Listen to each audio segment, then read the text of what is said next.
Experiencing a physically threatening event changes a person's life. That's why Trident Medical Center is recognizing trauma survivors this Trauma Awareness Month. They hosted an event to honor survivors, first responders, and members of their trauma team. Our Hannah Borkert was at that event this afternoon and spoke with 3 survivors about the life-changing incident they experienced and their healing journey. We want to warn you. I shouldn't be here today, point blank. A statement echoed by 2 other survivors whose lives were saved after severe crashes on the road. Trident Medical Center provided trauma care to nearly 2,600 patients last year, and each has a unique story. We hit a brick wall going at 98 miles an hour. The month Luke Pickering graduated high school, he was on his way home from a night out with friends when he got in a wreck.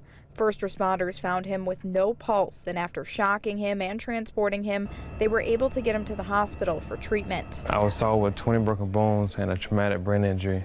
There was not much hope for me at all. I was on the ventilator for 14 days. They said if I did live from it, that I'll be a vet for the rest of my life.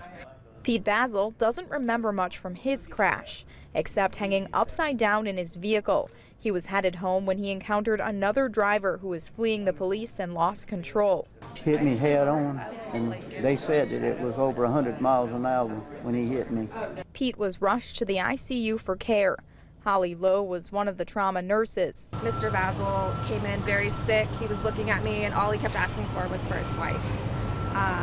And so I told him that I would get her as soon as we could. He actually lost pulses a few times. And I just asked him how long before he would walk again. It didn't occur to me that he might not live.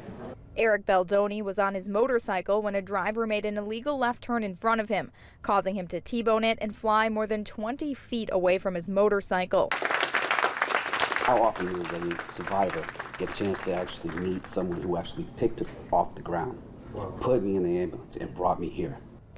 Each of them got to meet with some of the staff responsible for their care at Trident, thanking them for their role in saving their lives. You never realize how many good people and talented people is in the world until you go through something like this. Then you appreciate it all. All 3 survivors went through strenuous and long rehab and are thriving years later. Baldoni has found the courage to get back on a motorcycle.